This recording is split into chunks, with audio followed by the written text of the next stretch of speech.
5 weeks of intense fighting between rival factions, but there's no sign of let-up despite calls for peace.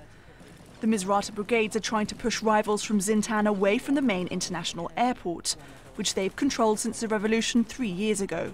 The Misratan forces appear to have made some progress, taking over a military camp and the buildings of a former equestrian club. The recent violence has claimed the lives of hundreds of fighters. And it's scared people who live in these residential areas. Many have fled for their lives.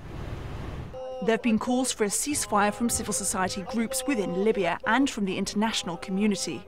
The UN's Libya support mission released a statement on Saturday saying it strongly denounces the shelling of residential neighbourhoods, which has inflicted casualties among civilians, forced them out of their homes and caused damage to property.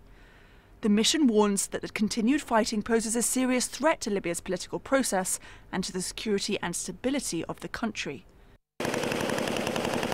Libya has been unstable since rebels pushed out and killed dictator Muammar Gaddafi in 2011.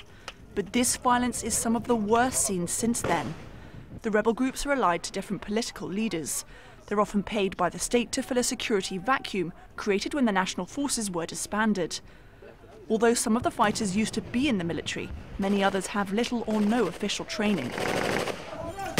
They do, however, have plenty of arms and a clear willingness to use them to their own ends. Caroline Malone, Al Jazeera.